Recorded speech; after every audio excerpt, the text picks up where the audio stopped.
I came home early from a business trip and found a strange car in my driveway. Now, I've read enough of these stories to know what that means. It's a cliché for a reason. Rather than just barge through the front door with guns blazing, I figured I'd do a little detective work. I parked my car down the road and backtracked to the rear of our house. I crouched down low in the bushes and peeked through the window. It was fairly late at night, so I knew I wouldn't be seen. Sure enough, there was my wife, Hester, standing in the kitchen with some strange man I'd never seen before. I fished my cell phone out of my pocket and snapped a few photos of the two of them just standing there smiling and laughing as if they were old friends. She approached him and wrapped her arms around him in a firm embrace. Then she broke their hug and briefly pressed her lips against his. I suddenly felt queasy. I had always known that someday she would cheat on me. I just had that sinking feeling that it wasn't a matter of if, but when. Now that I actually had proof, that vindication didn't feel as victorious as I'd imagined. I nearly retched into the bushes, but remembered to maintain my composure. In every one of my favorite online stories, the wronged husband always maintains his composure. Only a truly weak coward would display even a hint of emotion after witnessing something so devastating. I thought of Clint Eastwood. You never see him display any real emotion in his movies. I tried my damnedest to be like Clint. She turned and walked out of the kitchen toward our stairway, and her jerk lover boy followed closely behind like a dog in heat. God, I hated him so much. I felt like jumping through the window, glass shattering at my feet, filled with adrenaline, charging across the kitchen linoleum like a bull, tackling him to the ground and beating him to a bloody pulp. "No, stop!" Hester would scream. "Don't hurt him!" "Forget that," I'd shout. "And forget you, you cheating witch!" Oh man, that would have been great. He would have had it coming too. You don't mess with another man's woman. Unfortunately, I have bad knees and a bad back, and I've put on a few pounds, so my days of leaping through windows are over. Instead, I just stayed crouched in the bushes and watched as Hester flipped the light switch and disappeared up the stairs. I took a few steps back and looked up to see our bedroom light go on, and then off again a moment later. Now, as I mentioned, I've been an avid reader of online stories for years. At that point, I knew I had a few choices to make. I could sneak through the door, creep up the stairs, and catch the two of them in the act. Usually, the husband character just stands there and watches for a while for some reason, but I'm no weakling fool. I couldn't stand there and watch that. No, I'd have to take action. Now, in the stories, the husband character is always bigger than the lover, and always a better fighter. I'm ashamed to admit, though, that I had let myself go a bit in the physical health category. Just walking from my car to the house left me winded. Whoever that guy was in the kitchen looked like he was in pretty good shape. It was humiliating enough that this guy was messing with my wife. Imagine being doubly humiliated by getting my backside kicked by her lover boy.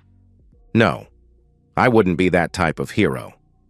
Instead, I'd be the other type of hero I've read about, where the sainted husband plots and schemes to find a way to get his revenge in a more clever way.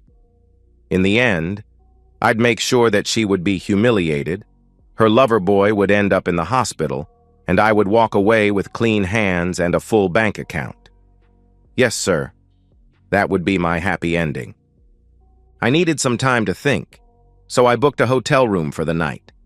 As I lay there staring at the ceiling that night, my thoughts turned to our daughter, Pearl. She had just begun her freshman year in college. Although she was a dead ringer for her mother, Pearl had always been Daddy's little girl. Surely she would take my side in the impending divorce. I thought that maybe I should recruit her in my revenge plot. I'd read many stories where the daughter and father form an alliance against the cheating mother. I put that idea on the back burner. The following day, I went to work on my revenge plot. I contacted a lawyer and set up an appointment. I opened a new savings account and began transferring money from our joint account to the new one. I Googled divorce revenge plot to get some ideas. Since most of the revenge stories I read involved some type of high-tech spying equipment, I visited my local Radio Shack and asked the guy behind the counter about what they had to offer. You won't believe how much those gadgets cost. I decided to skip that part of the revenge plot and focus on more low-tech solutions. With the cost of the impending divorce, I would need to save every penny for the lawyers. I returned home that afternoon, as originally scheduled, and pretended that nothing had happened. For her part, Hester pretended as if she weren't a cheating tramp. It almost made me gag to kiss her hello. I nearly vomited later that night when we made love. I couldn't help but wonder whose anatomy had just been there and what nasty diseases he had left for me. Everyone knows that diseases are passed through non-monogamous relations. The chance that I had been infected was pretty much 100%. I made a mental note to make a doctor's appointment. Hopefully, whatever she gave me wasn't life-threatening. I met with my lawyer later that week and explained everything that had happened. Although he was happy to take my money, he seemed a little less supportive than I imagined he would be. "Are you sure your wife cheated on you, Mr. Prynne?" he asked. "I'm almost positive, yes," I explained. "There was a strange car in the driveway. You know what that means." "Have you spoken to her about this?" he asked. "Of course not," I said. "It isn't time for the big confrontation yet. I'm still gathering evidence and plotting my revenge." "I'm sorry. The big confrontation?" "Yes, you know." I sit her down and lecture her like she's a little girl. I explain in a very calm manner everything that I've discovered.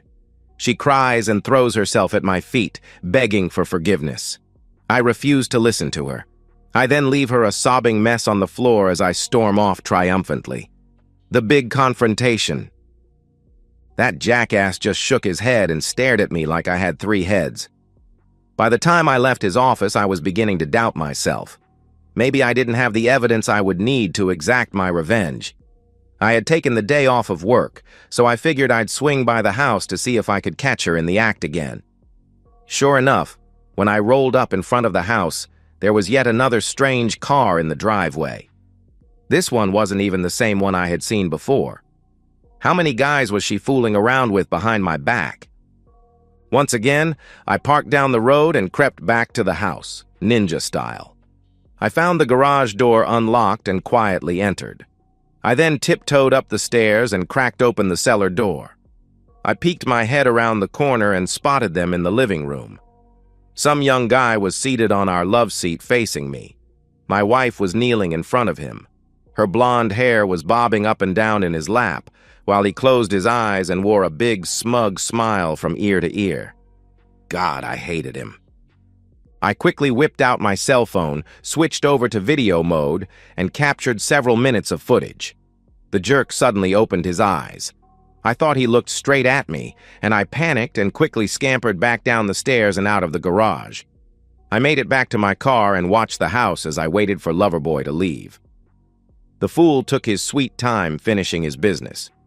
I must have watched the video a dozen times before he finally emerged. I followed his car straight to the parking lot of the building where Hester worked. The snake was fooling around with a co-worker. I was so enraged that I couldn't wait any longer to formulate the next step of my revenge plot. The time had come to ruin some lives and get some payback.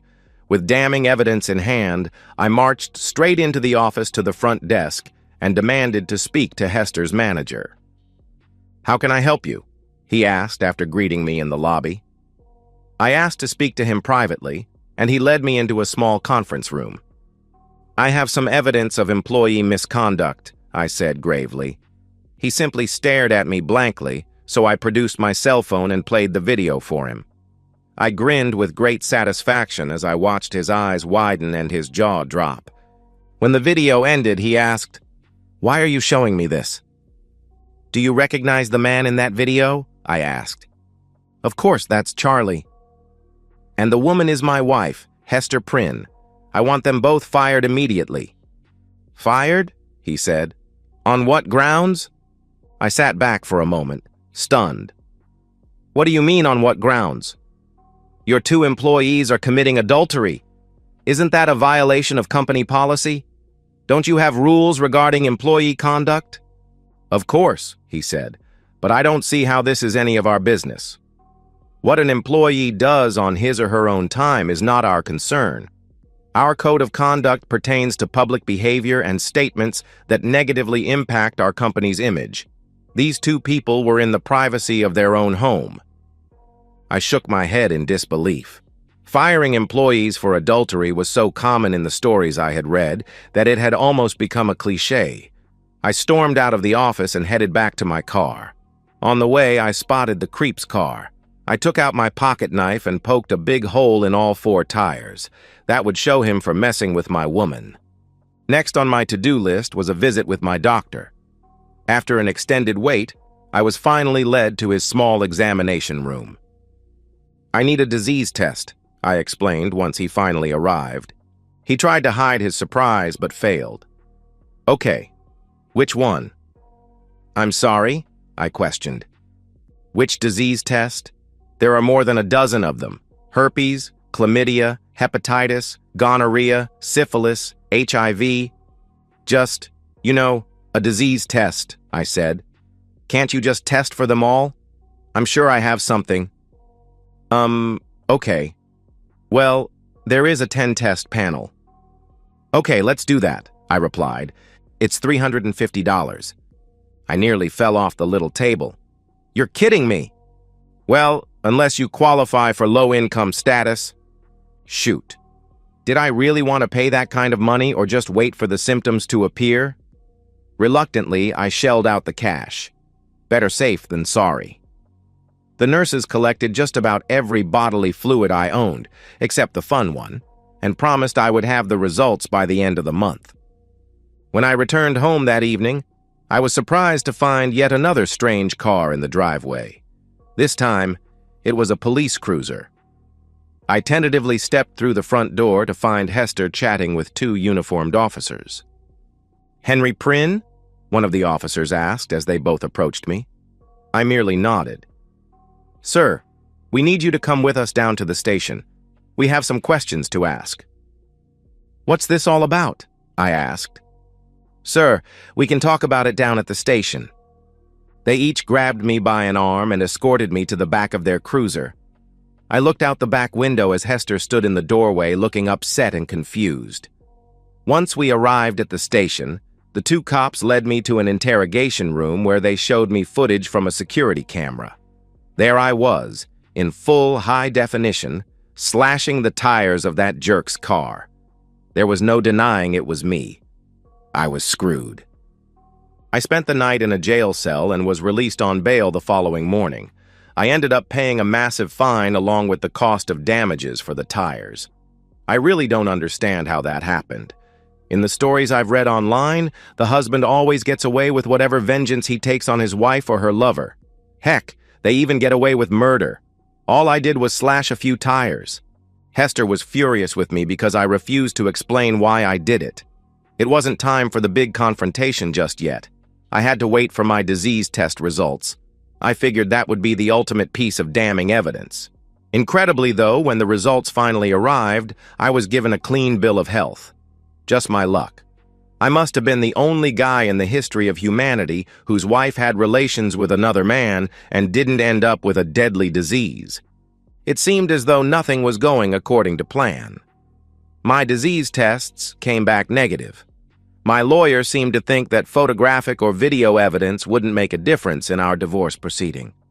He also told me my bank account transfers would be discovered, and the money I'd transferred would end up in my wife's account, regardless.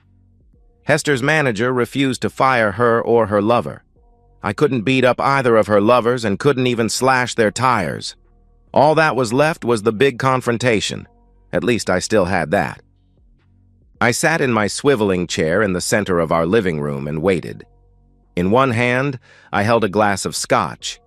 On the other, I softly stroked a cat who purred softly on my lap. I sat in the quiet darkness of the evening and listened. As soon as I heard the door creak open behind me, I swiveled my chair around to face my wife. She stood at the entrance wearing an expression of utter confusion.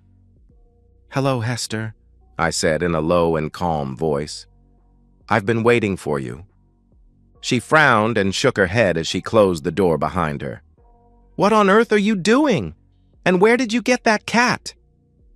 "Never mind that," I said, employing my best Clint Eastwood imitation. "Have a seat. It's time for us to have a little chat." She shook her head again in disbelief and strolled straight past me. "In a minute. I've got to pee." I waited patiently and listened to the tinkling sound from our downstairs bathroom. I stroked the cat and took a sip of scotch, enjoying the burn as it traveled down my throat. It helped to build the anticipation of the burn that was to come. As the minutes passed, I grew more impatient. "Are you almost finished in there?" I shouted down the hallway. After an interminable wait, the toilet flushed at last, and she casually sauntered back into the living room. "Okay, what is this all about?" she asked in exasperation. I leaned forward and slowly pushed a manila envelope toward her across the coffee table. She eyed it quizzically before picking it up and opening it. Her eyes widened. I took another sip of my drink and savored her reaction. "Divorce papers?" she asked. "What on earth?" "Silence," I said, pressing my index finger to my lips. "This is the part where I speak and you listen. You see, I know you've been cheating on me, you filthy, disgusting harlot, and not just with one man, but with multiple men. And it's been going on for quite a while. I've been aware of it the entire time." "What?" she exclaimed. "Why?" "Tut tut," I responded. "I speak, you listen. That's how this goes. I know about you and your little coworker. A little young for you, don't you think? I mean, you're no spring chicken anymore. I also know about your little sleepover a couple of weeks ago while I was away on business." The expression on her face was priceless. She looked like she had a moth caught in her throat. Just then, the front door opened once more, and our daughter Pearl appeared. She seemed to be as confused as her mother. "Ah, just in time," I said, glancing at the clock on the wall. "Come, take a seat, sweetie." "What's going on?" Pearl asked. "You said to come home immediately. Is everything okay?" "Everything will be just fine, honey," I said. She sat down and turned her head sideways as she looked at me. "When did we get a cat?" she asked. "Never mind the cat," I shouted a little louder than I intended. I cleared my throat and resumed my Clint Eastwood impression. "Now let me tell you about what a lying, cheating rat your mother is." Pearl's mouth gaped open and she looked from me to her mother. "Mom, is this true?" Hester began to speak, but I silenced her once more. "She doesn't get to speak now," I explained to Pearl.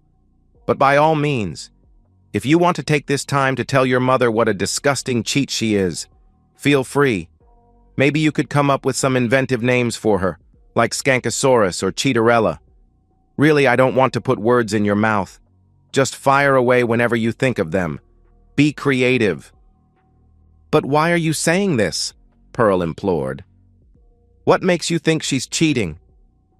I chuckled softly and sipped my drink. Poor Pearl. She had always been so innocent and pure. I produced my cell phone and scrolled to the photos I had taken of Hester on the night I had discovered the first strange car in my driveway. I watched with glee as the two women reacted to the photos I displayed. "Now, my dear wife," I said, "this is the point where you beg for forgiveness. Maybe you tell me it was a mistake. Maybe you tell me it meant nothing. Or maybe you say it'll never happen again. You know, the usual nonsense." Hester merely stared at me in disbelief and shook her head. Pearl looked back and forth between the two of us, waiting for someone to speak. "This is why you want a divorce?" Hester said at last. "Of course," I responded with a chuckle. "You cheat, you suffer the consequences. You're lucky I'm only asking for a divorce." "What does that mean?" she asked. "I'm just saying, I've read about some husbands who take it a little further and make the split a little more painful, sometimes even permanent." "You would murder me?" she shouted. "You saw me hug and kiss someone and that's grounds for murder? When did you become a psychopath?" "I read plenty of stories online where that happens," I said in defense. "It happens more often than you'd think. And the husband always gets away with it, too. Hester shook her head and folded her arms. Okay, first of all, I can't believe what a sick person you are. I mean, that's just despicable. Not to mention petty, weak, insecure, and pathetic. But more importantly, you know that man in your photo is my cousin Pete, right? I felt like someone just splashed a bucket of ice water in my face. Pete? Who the heck was Pete? And what was he doing in my house? I looked to Pearl for help, but she simply shrugged. You met him at Katie's wedding last year, Hester continued. You seriously don't remember? You have a huge family, I said. And you were drunk, she snapped. You probably don't remember anything about that night. Pete happened to be in town and needed a place to crash for the night. You know how I hate being here alone. I figured it would be nice to visit with him. Well, why the heck were you hugging and kissing him in the kitchen? I asked. And where the heck did he sleep? Hester sighed. My family, unlike yours, is very affectionate. We hug and kiss each other all the time. It's what we do. She's right, Pearl chimed in. That side of the family is always up in my grill. It's not as if we were making out in the kitchen, Hester continued. It was a brief peck on the lips, and he slept in Pearl's room that night. There was nothing romantic about it. Frankly, that's disgusting. Well, it looked romantic to me, I blurted out. Pete is gay, Hester shouted. For goodness sake, don't you remember this? We even talked about his upcoming wedding to his boyfriend. Do you not hear a single word I ever say? Oh yeah, gay Pete. Suddenly it was all coming back to me. It didn't matter though. I still had my most damning piece of evidence. I waved at her dismissively and proudly displayed my phone once again to show the two of them the video I had captured. I then sat back and waited for the flood of tears and apologies to begin. Well, I asked after a long pause, don't you have anything to say for yourself, dear wife? Hester and Pearl exchanged an uncomfortable glance. Hester then sat back in her chair and folded her arms across her chest. She looked again toward Pearl and asked, Do you want to tell him? Pearl looked down at the floor and she shifted nervously in her chair. I'm sorry, Daddy, she said, but that's not Mom in the video. That's me. If someone had heaved a medicine ball into my gut at that moment, I would have preferred it to the sensation I felt instead. All the blood from my face drained, and it felt as though my head detached from my body and began to float around the living room. I tried to speak, but couldn't form the words. I'm so sorry, Daddy, Pearl shouted. Please don't be mad.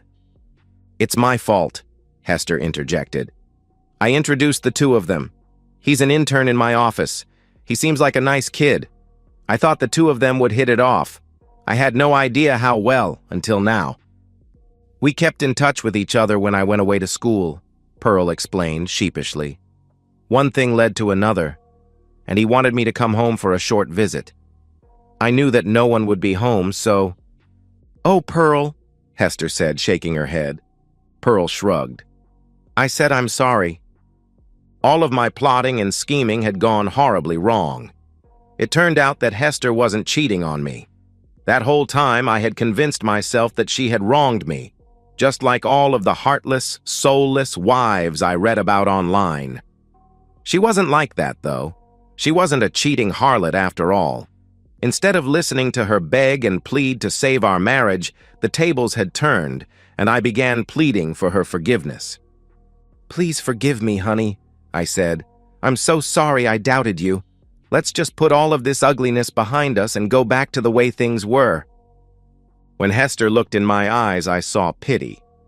For a moment, I thought she understood how sorry I felt and was prepared to forgive me.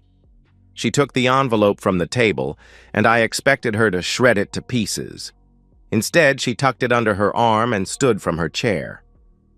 I'm going to take this to my lawyer, she announced, and make sure everything is fair and equitable. If so, we'll begin the process. If not, I'll send you the new terms. Now, which one of us is leaving the house? I fell to my knees. The cat dug its claws into my thighs before leaping off my lap in a panic. My scotch spilled onto the floor and the glass landed with a crash. "Please, Hester, don't do this," I pleaded. "Think of our family. Think of our wedding vows. Think of everything we've been together." She strolled out of the room and then turned just as she reached the kitchen. "You should have thought of all that before you began your little witch hunt." This is part of the story where I'm supposed to tell you how I ended up with more than half of our assets and a gorgeous new wife with wonderful features, a mouth like an Electrolux, and the romantic appetite of a college boy. The truth is, I'm lonely and miserable. The only joy I experience on most days is visiting my favorite stories site and reading about all the jilted husbands who exact their perfectly executed revenge plots on their soulless, cheating wives. Sadly enough, I live vicariously through those literary heroes. In some of those stories, the cheating wife ends up so desperate for cash that she sells herself to a Mexican dance hall. The irony of my story is that I became so desperate for human contact that I paid a visit to one of those fine establishments. Now it burns when I relieve myself. I guess it's time to run another series of tests. And that's the end of today's story. I know most people like revenge on the cheating wife stories more, but hey, not all of the stories has those outcomes. I know I will get a lot of hate on this video, but maybe once in a while we should explore other ideas too. If you enjoyed it, please give this video a thumbs up and drop a comment below. Your support helps the algorithm push my content further. If you're new to the channel, don't forget to hit that subscribe button. It really helps me keep creating more stories for you. Thanks for watching, and I'll see you in the next one.